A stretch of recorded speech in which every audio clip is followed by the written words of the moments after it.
This is Parsons Green Underground Station, the scene of London's most recent terror attack. It was here that a homemade bomb detonated on a tube train on the District line in the west of London. The attack injured dozens of people, causing facial burns and other injuries. It's caused many to ask, why have so many attacks happened here in the UK? And is the government doing enough to address the underlying issues?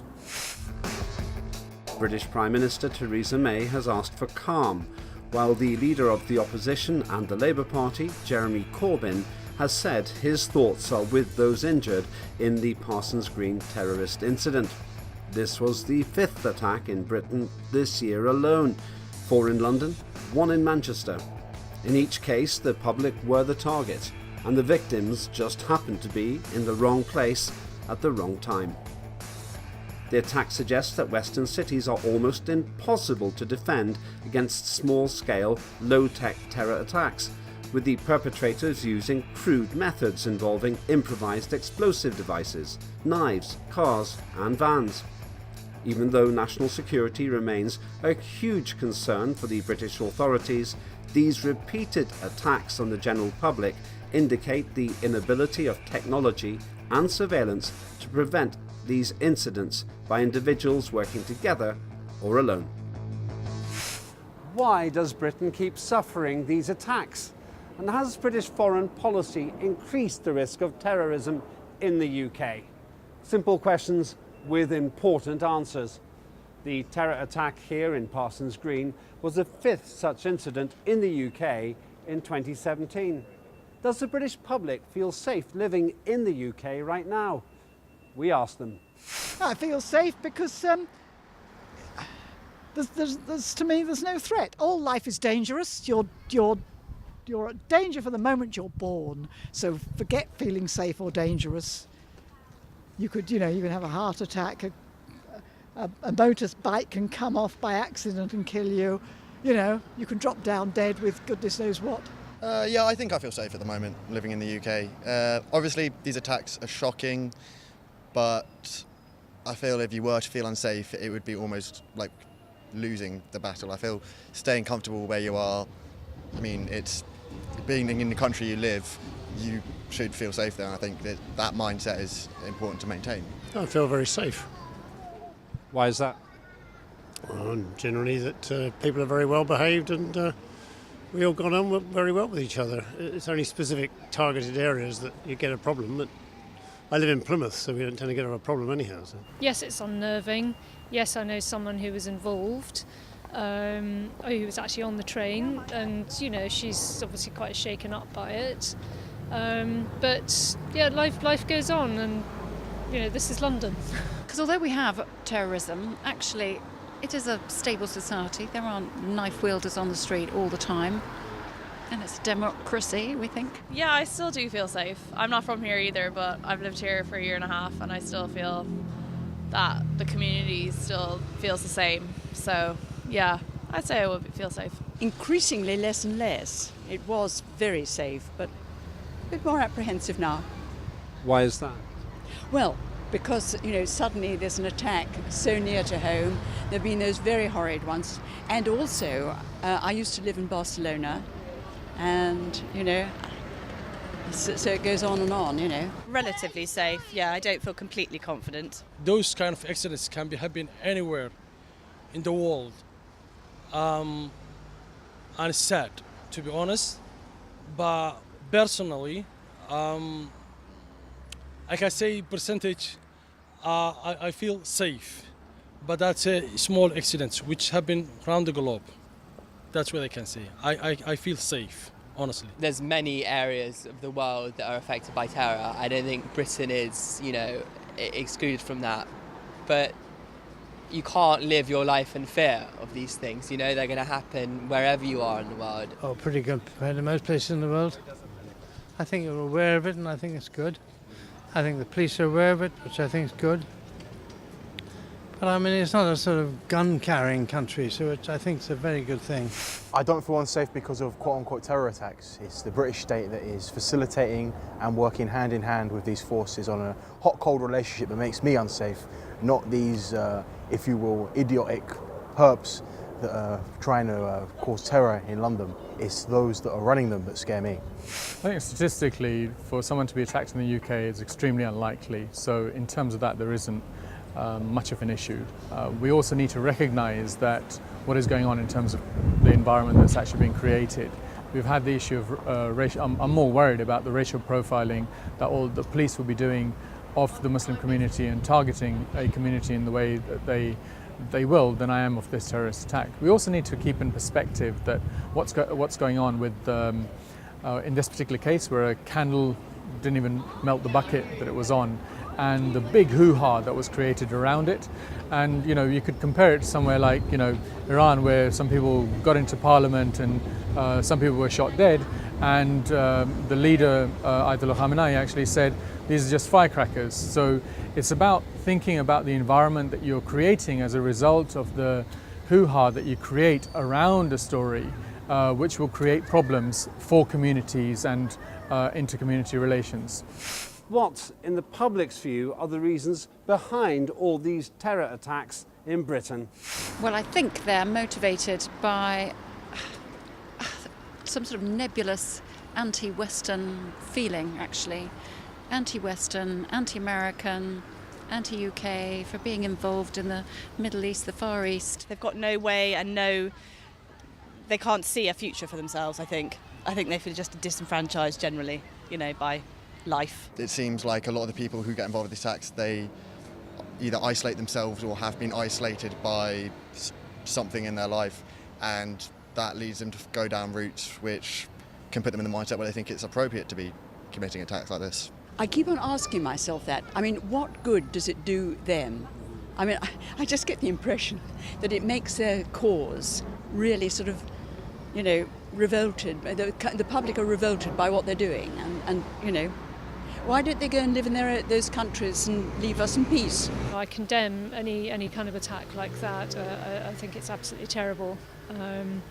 But at the same time, I look at certain leaders in the world and think, well, actually, they're highly provocative too, Western leaders. I think what's going on around the globe, like extremism and a lot of wars going on the world, like what's going in Burma, what's going in Middle East, what's going in Syria and Iraq, radicalizing young people. Yeah, I do think they want to prove something. I don't obviously agree with what ways they go about it. General discontent that the individual has with his lot, combined with linking it to a more worldwide supposed movement that they want to attach their objections to.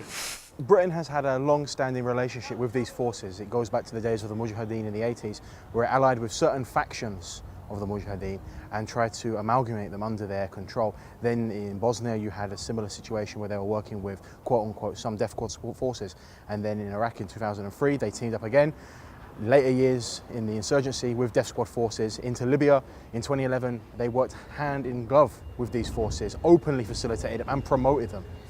I think we need to understand that an environment has been created where security services have actually allowed people to go back and forth to war zones, come back, not be monitored, whether it's deliberate or negligence, regardless of the reason for it, this has actually happened. And also on top of that, we've had things like the prevent agenda being promoted and resources being piled into that agenda, which has meant that instead of targeting particular people and using resources to target people who may well cause violence, we're targeting whole communities. So again, that idea of creating a climate where particular people are being targeted. And we need to also consider that one of the things that's happened in this, these aren't just kind of conspiracy theories. People who have actually been to war zones and traveled and have been prosecuted, lawyers have been able to find out that actually that the British government has been supporting the same groups that they have been supporting, these people who are being prosecuted are supporting, and so therefore they've been able to get out scot-free. So the question is, again, goes back to what is the policy of the British government? You know, these things don't happen in a vacuum. This is happening because the British government is going down a particular route of helping groups that its own security services and prosecution are classifying as potential terrorist groups. The UK recently suppressed a report that indicated Saudi Arabia provides the majority of funding for radical extremist ideology in the UK. Is the British government serious about addressing the terrorism issue that they won't even publicly acknowledge the role of the Saudis regarding terrorism? Here's the public's view. It is a contradiction, but then we sell them arms.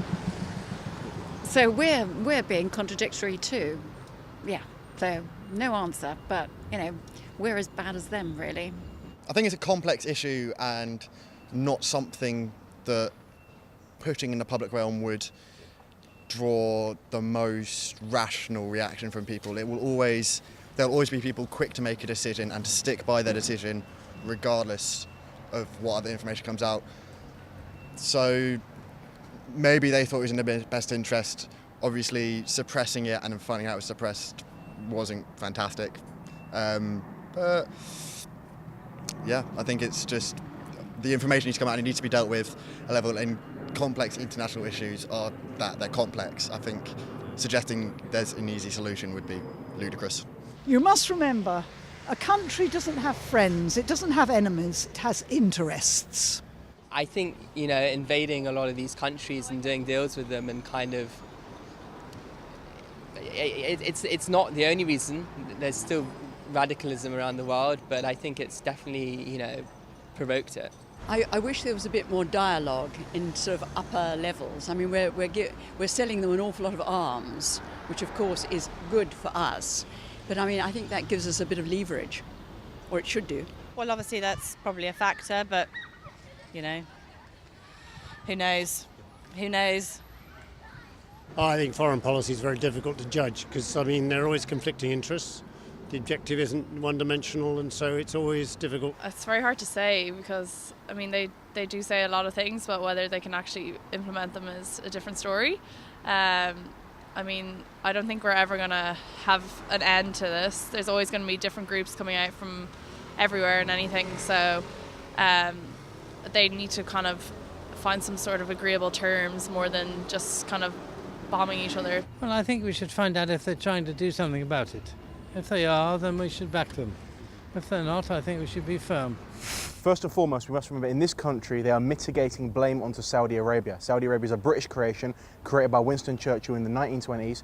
Saudi Arabia today is under the control of the United States and the British. They can't move without the say-so of these countries. So they're trying to pass the buck, push the blame onto Saudi Arabia, as they're doing with the war in Yemen. We need to be looking at the real senior partners here, not the junior partners like Saudi Arabia. Britain and the United States are the fundamental problem. Without them, Saudi Arabia could not exist. Saudi Arabia has a very special relationship with Britain. It is a relationship of a year to a belly dancer. And it is something that has happened over a period of time. So this idea that this, and if you speak about the belly dancer pejoratively, then that belly dancer is going to go into a huff. And in essence, this report was going to send Saudi Arabia into a huff. And Britain needs Saudi Arabia to make sure that its agenda of causing division within Muslims, to use the sectarianism tool to actually enhance that division, continues to be employed by Saudi Arabia. It needs Saudi Arabia to continue to do that, and it does not want Saudi Arabia to go into a huff. And therefore the report needed to be suppressed by the British government. There have been 5 attacks in the UK in 2017. The attack on June the 19th at Finsbury Park killed 1 and injured 11. The September attack at Parsons Green injured 29. The March the 22nd attack on Westminster Bridge killed 6 and injured 30. The attack on June the 3rd near London Bridge killed 8 and injured 48. And the attack on May the 22nd in Manchester killed 22 and injured 116. Salman Abdeh, who committed the biggest terror attack this year in the UK, was part of the Libyan Islamic Fighting Group, or LIFG. The intelligence services allowed the LIFG to travel freely from the UK to Libya to remove Colonel Gaddafi, and even offered them support. Does the public think the British government has some responsibility for endangering the lives of British citizens by aligning themselves with terror groups like LIFG? Well, as long as they don't affect us permanently, ourselves, I don't think there's much you can do about it. These things happen in other countries, and that's their privilege. Our privilege is to make sure nothing like that is carried out here.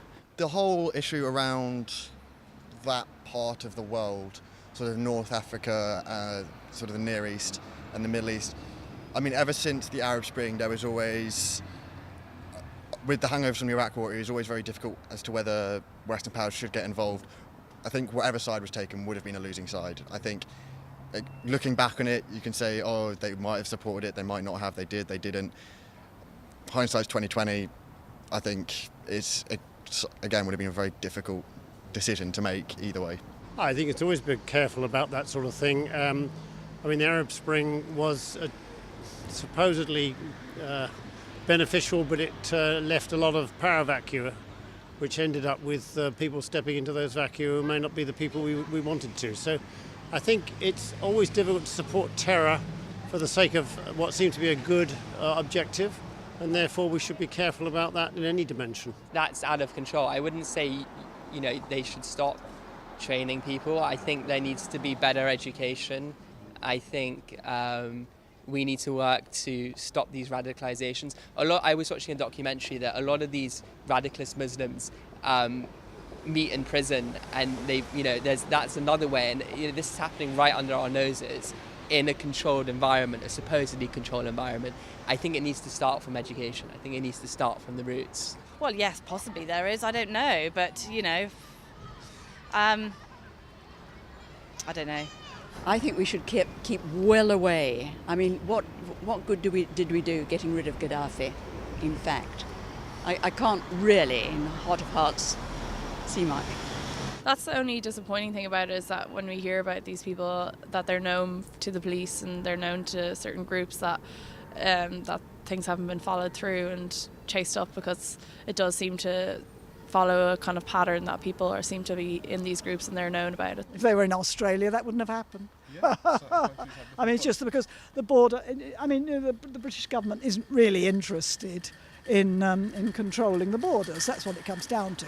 Well, first and foremost, the LIFG, the Libyan Islamic Fighting Group, was a legal organisation in this country until 2005. It was only prescribed after the 7/7 attacks. They allowed the LIFG to fundraise on this soil throughout the 90s. The LIFG were in opposition to Gaddafi. In 2011, Theresa May, then Home Secretary, now Prime Minister, facilitated, promoted and told Libyans living here to go and fight in Libya for the LIFG. You must stress, LIFG is an Al-Qaeda affiliated group. That is what they are. So when you say they're putting British lives in danger, let's not forget how many thousands of Libyans they killed in their no-till campaign of mass chaos and terror, dropping bombs on their homes. This is what is coming back to bite them, is that they sent their terrorist boys over there in 2011. Now they've returned to Britain. Salman Abdeh was allowed to go back and forth from Libya.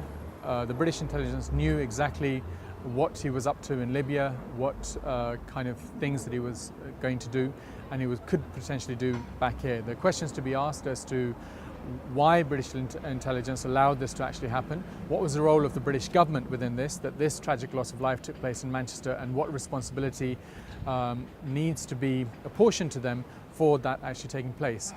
Now, the thing that we need to keep really in perspective is the fact that while what happened in Manchester was tragic, it pales in comparison to the chaos that has been unleashed in Libya. It pales in comparison to the killing fields of Libya as a result of direct policies of the British government, and also what the intelligence service has actually done.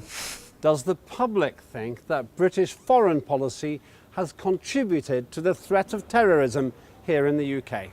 We're upsetting these people in these other countries that we have no reason to at all. I mean, our empire ended a long time ago.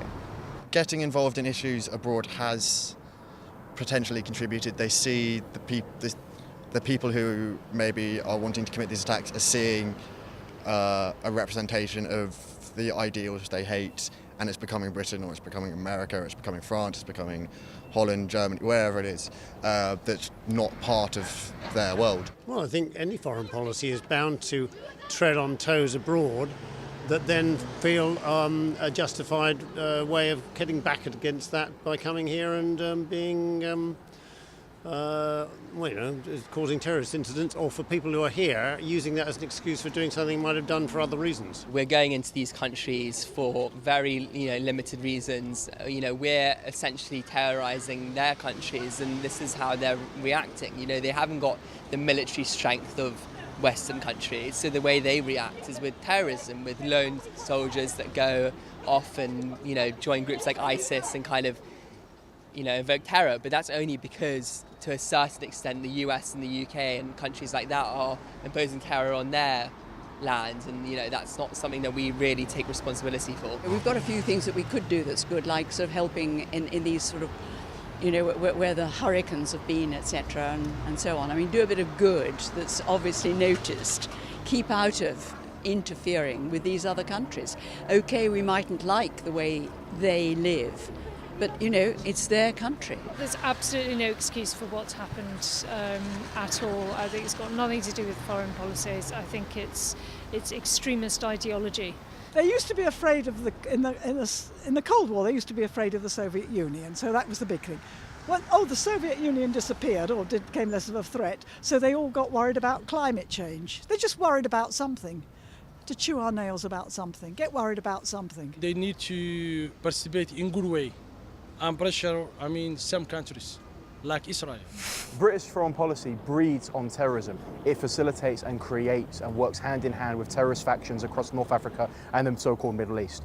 It works hand in glove with them in Syria, it works hand in glove with them in Libya, and we have to remember that British foreign policy will always use whatever forces it needs to achieve its aims. When these forces are no longer used to them, they drop them. They drone strike them or they whack them in jail. So when we come to discussing this, we have to research and look into Britain's collusion with these forces. But not only that, they're actually actively running these forces. In some cases, it's not just a simple collusion case. They actually have created, armed, backed, and even financed, and actually brought these forces to fruition. I think British foreign policy has contributed to the threat of terrorism, but we need to remember that the way that some of these people are thinking is that British policy has meant that British forces are able to carry out random acts of violence around the world, and therefore they feel that following that same philosophy, that they will do the same on British land. And that's the problem in the way that it's gone about it. But the issue is slightly wider than that, because we need to think about how this is actually being enacted.